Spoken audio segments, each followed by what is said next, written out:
Welcome to Wide AF. You're listening to your hosts, Steph and Brandon. Today you're going to learn about what supplements should you take, or should you even take supplements. We're going to go through casein, whey protein, creatine, and BCAAs. Yeah, obviously there are a lot more supplements out on the market as well, but these are the main ones I think people ask us questions about. Definitely protein powder. People always want to know if they should take it, which brand should take, which brand. And there's so much information out there. It's pretty much whatever you read on the brand's website is what people will believe. So we're here to bring you the hard facts about whether you should have it or not, and what it actually does as well to your body. Exactly. And just a disclaimer, a bit of a supplement caveat, and what you should know before we get any further is if you are not sleeping properly, not recovering properly, not eating correctly, or you have some abnormal habits, dietary habits or something like that, no supplement is going to save you from anything. No supplement's going to be like a magic pill, or that doesn't exist. Yeah. So yeah, supplements are not a replacement for regular food. They're there to give you that extra 5% edge, or for 1%. Some people 1%. Yeah. Right, we'll go with extra 1% edge. But supplements can give you that extra edge. But of course, we recommend getting these particular supplements, if you can, in your natural diet first. So for example, if you're looking at taking protein powder in, say, a protein shake, is it possible that you can get that protein from food first, from whatever food sources you can manage, before you then consider a supplement? So that's, I guess, the main takeaway point we want to start with is, if you can get it in food, try to, because it's more easily absorbed, it's much better for you, just like any nutrient. And then if you are struggling to get those particular nutrients, then that's where you might want to consider a supplement. Exactly. So we'll talk about our first one. Yes. We'll go through whey protein. Okay. Typically costs around $30 per kilo. So we'll start with the price. And then we can kind of talk at the end, value proposition, which supplement gives you the most value and benefit. But I guess, $30 per kilo. Depends on which one you have. There's so many out there. There's rice protein, pea protein. There's earth protein, which is the one I have, just because I don't have a dairy one. And then we'll talk about whey protein. So there's two types. There's whey protein concentrate and whey protein isolate. So yes. Steph, do you want to talk to us about those? Yeah, so basically with whey protein, it typically, the whey protein does come from cow's milk, so from dairy. The ones that Brandon's just spoken about are the other versions of it, because now there's a lot of people who don't have dairy or who can't have dairy, so that's when they go for the plant-based proteins. So whey protein, that comes from cow's milk, and it's gone through a process where they basically separate it from the casein. So when you get cow's milk, when they first get it, they have to separate it into the curds and the whey. So the curds is the casein protein, and then the whey is the whey protein. So they have to separate it, okay? And then with that whey protein, they have to process it and filter it. They also have to heat it, and they have to add citric acid to it as well, to basically give you what's called whey protein concentrate. So after they've done this process where they're filtering and all the other things they do to it, you then get whey protein concentrate, which is about 80% protein. The rest of it is some carbohydrates, not a lot of fat, small amount, but very minimal. Then if you're looking at whey protein isolate, they've basically microfiltered the whey protein concentrate even further. So the whey protein isolate, which is WPI, if people have ever seen it, it's basically a more filtered version of your WPC, your whey protein concentrate. They're both whey proteins, it's just that one's been a bit more processed and the other one has been just a little bit less processed. So the isolate, that's the one that's about 95% protein, so it's a higher content of protein, less carbohydrates in that one. So they're both fast-acting proteins though, so they're both absorbed a lot more easily in the body. So they're the fast-acting proteins, so if you want to get protein in quickly, you would go for either of those two. So with now knowing the difference between those two, which one would you choose? I guess it depends on your goals. So for someone who's looking at reducing the amount of fat in their diet, then something like a whey protein isolate might be better. If you're looking at maybe bulking up and trying to put weight on, then something like a whey protein concentrate might be better. If you're struggling just to get protein in general, then generally people will choose the isolate, because again, it's got the higher protein content. So if that's the only thing you're struggling to get in your diet is amount of protein, then you would probably just want to choose the isolate.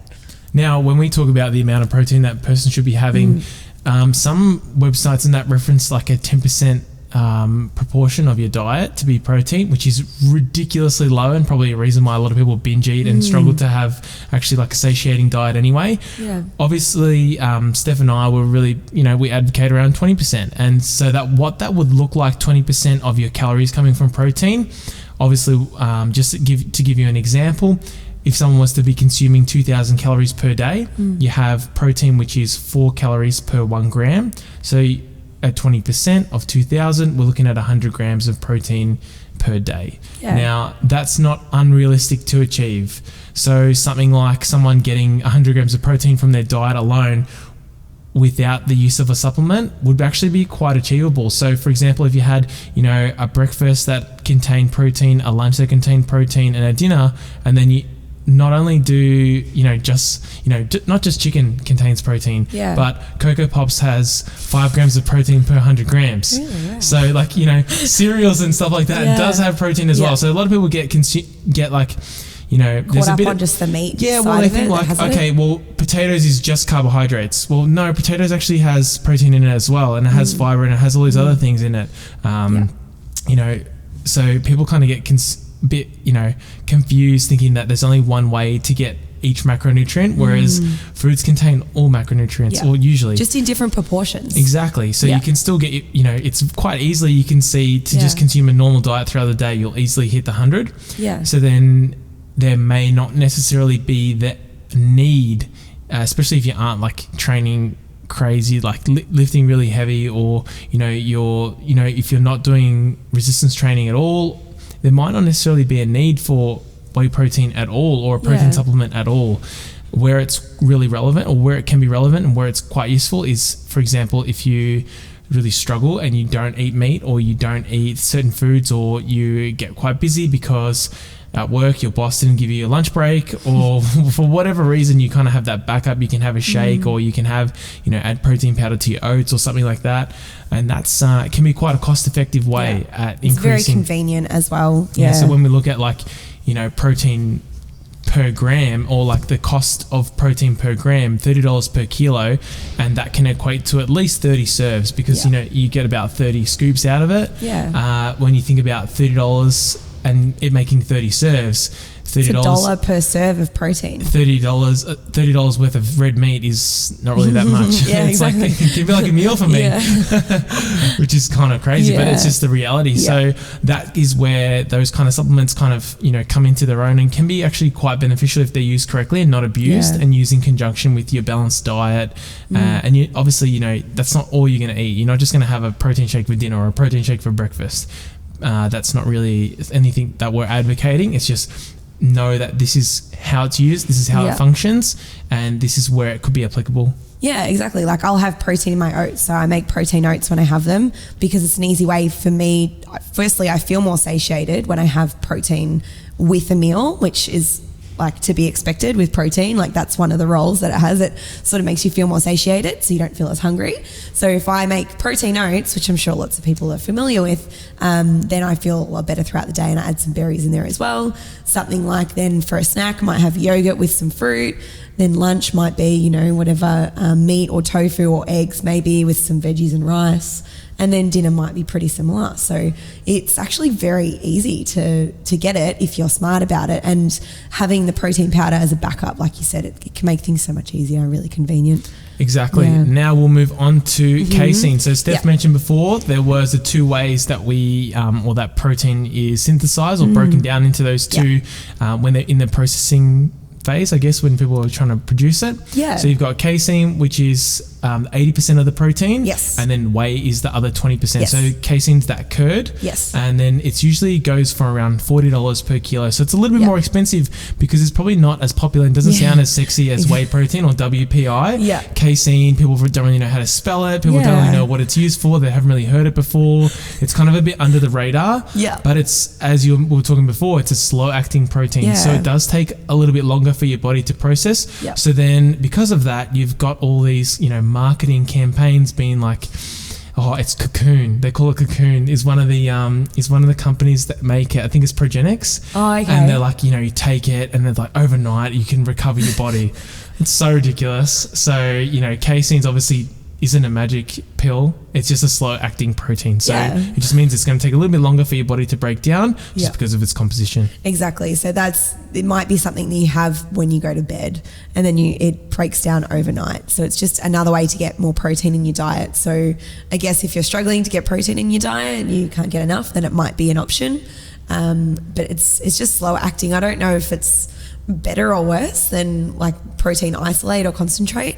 It's still from milk, so it's still it comes from the same thing. It's just a different type of protein from the milk. So exactly, that's the only something difference. That was really interesting and something that people have kind of popularized and the fitness industry's popularized is your ability. It's called maximum efficiency of your muscles to synthesize protein, and people typically say that it's around 20 to 25 grams per meal. Now, there's a lot of studies out there that kind of contradicts this and show that if you consume protein in conjunction with other macronutrients, so if you had protein in a normal meal, i.e. in a normal setting, your maximum protein synthesis could be quite higher than that, anywhere between can be up to 50 grams or they didn't give a specific number, but it was a higher number per gram. So what you're talking about with synthesis is the way that your body breaks down the protein, basically. Correct. So if you're having protein by itself in a big serve, maybe your body can't break it down, but if you're having protein with other macronutrients like your carbs and your fats in a normal balanced meal, then your body might be able to break down more protein than if it was by itself. Because the absorption is slower because of all the other nutrients as well. So that's something to be considered. And obviously, like everything, new research is always coming out. But just something for everyone to consider. Exactly. Next on the list. Oh wait, just quickly, I was going to say there's some interesting things I was looking into when I was reading into basically whey protein, and so there's some really beneficial things that you can use it for. So for example, they can recommend it for cancer, hepatitis, HIV. It's antimicrobial. It's good for cardiovascular disease. It's good for people who are exercising, obviously, which is where most people would know of it. Good for people who are obese and trying to lose weight. Good for osteoporosis. In infant formulas, you'll find it, and also good for gastrointestinal support. So there's a lot of different uses for WPI or whey protein. It's not just used in the gym setting. So lots of people are recommended it for their diet. So you don't have to be a bodybuilder to use it. Yeah, exactly. Awesome. Next ones, BCAAs. BCAA, I'm interested about this one. What does it stand for, Brandon? So these are your branch chain amino acids. There are 3 of them. So you have isoleucine, leucine, and valine. Okay. Now these are all associated with muscle synthesis and muscle growth and development. So they're, that's one of their roles and functions is to do that. And just quickly, amino acids are the building blocks of protein. Correct. So if you took a protein molecule and you cut it up, you've got amino acids. And the amino acids will make up the protein, correct? Exactly right. Yes, thank you. Chemistry 101. There you go. Didn't think you were going to learn that today. I know, right? You can get these from food. So that's the really funny thing about these kind of supplements is really good sources of these foods are like eggs, fish, chicken, or just any protein source or any lean meats as well. You're going to get all your essential amino acids anyway, which are the ones that your body can't produce. So with your isoleucine, leucine, and valine, getting them from a really expensive supplement like a $40 tub from a BCAAs might not be the best way to go about getting these, because your body's actually going to be consuming so many of them that it's really concentrated if you're already having a really good diet anyway. So we'll get rid of them anyway? Yeah, so you're just going to be peeing them out. So you're going to have really expensive urine because of that. So it wouldn't make any sense to have a BCAA supplement if you're already having a really good diet. And I can't really see people having a really bad diet and then taking BCAAs all the time and then getting the benefit of it. So it's something to be considered. A lot of these things, like if you take a B group, very, very similar, is like any of those water soluble vitamins, like a B group vitamin or a vitamin C, you probably notice your urine change color and become really dark yellow. If you have a B group vitamin supplement or like I think they call it like a ZMA or one of those other ones as well. So your body's just going to remove it because it's water soluble. So that means that it's your kidneys can remove it quite easily if there's excess amount. Same thing for your BCAAs. You're going to be consuming so many than what your body needs, so then it just removes it. So it's not actually an efficient use of money and your body's realizing that it's not an efficient way of because it can't do anything with these. So it just removes them. I guess the only benefit I can think of for BCAAs is that maybe it makes you drink more water because it tastes good. Because I've had BCAAs in the past and they do taste nice, but they're not cheap. Really expensive cordial. It's expensive cordial. Yeah, exactly. Yeah, I can think of other things that might make my water taste better than that. Yeah, well, hydrolyte's expensive, but I think it's still cheaper than BCAAs. There you go. Excellent. Something to think about, hey? Yeah, exactly. So if you're thinking about tossing up to get BCAAs, maybe don't. Maybe wait for the next supplement, which is creatine. So creatine's our next one. Creatine is one of the most highly researched supplements that exists. It is known to be it is the most effective supplement that is like not a banned substance that you can take. Yeah. It's about $9 a kilo from Bulk Nutrients. I get it in the powder form. I was getting it in the tablet form, but it was really lazy of me. Now, there's a bunch of forms that you can get. So the creatine monohydrate's the best one. Don't worry about creatine, whatever other combinations there are of it, because you don't need those ones. And they're just a real waste of money because it's just a marketing scheme how they can sell more creatine. So obviously you want the 100% pharmaceutical grade version of creatine because that's going to be the best version that you're going to get, because you want obviously 100% of this stuff. You don't want anything else in it. No impurities. So with your creatine, one thing that we just want to explain to everyone is how it works. So adenosine triphosphate is ATP, which is the main energy currency in your body. Now, in order for it to be produced and a constant energy supply in your body needs creatine phosphate. So by having higher levels of creatine in your body, it's going to be a lot easier for you to, for those cells to have that creatine there, so that you can produce high bouts of energy or any, heavy lifting or things like that. Any of those movements that are going to use that pathway a lot is going to be really beneficial. So what you want to do is have 3 to 5 grams of this per day, and over about 3 to 4 weeks it'll take for your cells to be saturated, and then pretty much all you're doing from then is just maintaining those levels of creatine in your body. So you don't need to have double dosing of creatine. You don't need to take it at a particular time. You can take it whenever you want. You just have to have it every day, and then after about 3 to 4 weeks you'll be able to maintain that. You don't need to have like a loading phase where you like ramp up and take 10 grams for the first week, and you don't need to have a break from it. So that's another thing. So people would often say like, oh, you cycle your creatine or stuff like that. You don't need to have a break from creatine at all. You can just keep having it forever. So there's no need for you to like have a rest from it or anything like that. And then the other thing is people often get like a water loading or a bloating. There's something like that people often find, like they might gain lots of weight after immediately taking it. If you gain 3 to 4 kilos or even in one day, it's probably not the creatine, it's probably your diet. It's probably something else that you ate that day, or water bloating from other things. It would definitely be from something else. It's not, that's pretty crazy to increase your mass by like a few percent just from one supplement.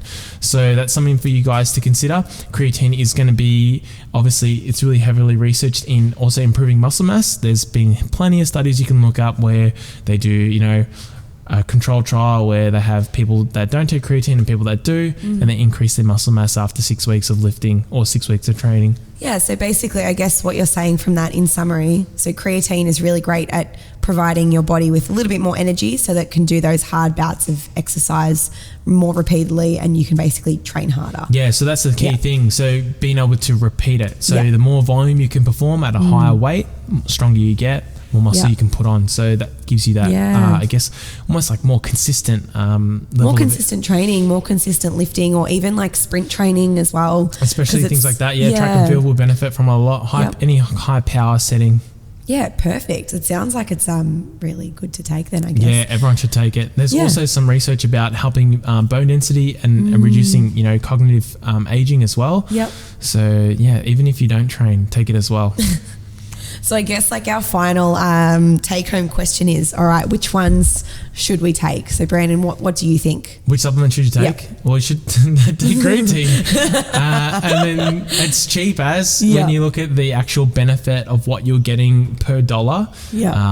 protein powders can be so expensive, especially if you buy them from the supermarket or you buy like your trendy brand, like the Instagram famous brands. I know we did the giveaway with True Protein, but like they're a kind of trendy brand where they source the ingredients from like lots of international lots of other places, and they have Hungary's where they get this product, and they get this product from there, and they source all the best, and it's like it's all marketing. Yeah, it is. Just a quick side note on supplements actually before we finish. So I don't know if people know this, but supplements in Australia, when they're passed for people to go on the market, the supplements in Australia, they're actually held to drug standards and pharmacy standards, whereas supplements in America are held to food standards. So food standards aren't quite as high as drug standards. So that means that the supplements in Australia that you're going to be buying, if they're Australian ones, they're held to a much higher rigorous testing process than the supplements in America, because our supplements are held to drug standards rather than food standards. So hopefully that makes sense for people too. So if you are going to be getting Australian brand supplements, it's probably better and they're more rigorously tested than the ones in America, and there's a lot less crap put in them. Of course, natural is better, like we've been saying, but that's just something as well that not everyone's aware of. So food for thought, supplement for thought. Yeah, exactly. No, exactly. So, and then with that, you want to be taking something that's going to be in conjunction with a balanced diet. Yes. And with a balanced diet, you probably don't need to take any of those other supplements. So you might not need to, you definitely won't need to take BCAAs. You definitely won't need to take a whey protein or any kind of protein supplement. And you won't need to take casein if you're having, your dairy regularly, and if you're having your lean meats, and you're eating, a wide variety of green vegetables and your lentils and beans and stuff like that we spoke about in the plant-based episode, which was the two previous episodes just gone. 3 previous, because we're a week ahead if we're putting this out. But I only have protein 3 times a week, 4 times a week maybe, and it's usually like a lean meat, you mean, or like a protein supplement. Okay, I only have a protein supplement maybe 4 times a week. I was going to say you only have protein. No, I have protein in every meal otherwise, but I only have a supplement not every day. I have it every couple of days. Just depends on how I'm going for that day. But it's you don't have to have it flat out. No. So just a quick little reminder, guys, book club is back and we are currently reading Atomic Habits. So Brandon's reading the hard copy. I'm listening to the audiobook version because I already had it. So I thought it would be better than just waiting for the hard copy while Brandon finishes it. Yeah, but I told you could have taken it earlier. No, I know. So we're reading Atomic Habits by James Clear. If you guys want to read it as well, that's going to be our first book club episode for the year. We're expecting to record that podcast episode in a few weeks. So we're expecting that we'll have it to you hopefully by the end of February, I think. Yeah, by the end of the month. Yeah, so get on it. If you haven't read it, maybe give it a good read or listen. Awesome book so far. I'm absolutely loving it. Have you had a favourite moment or a favourite part in that book so far?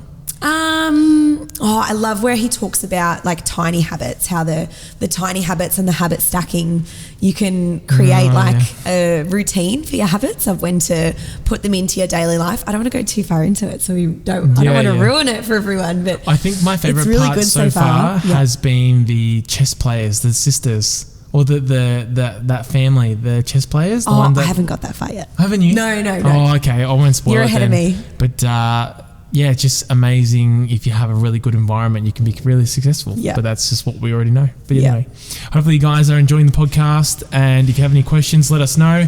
You can reach out to us on our Instagram, WiredAF Podcast, or you can message Steph and I directly on Instagram. The links are everywhere. Hopefully you're listening to it on Spotify or everywhere else where podcasts are found. And that's about it, guys. We'll see you in the next episode. Bye.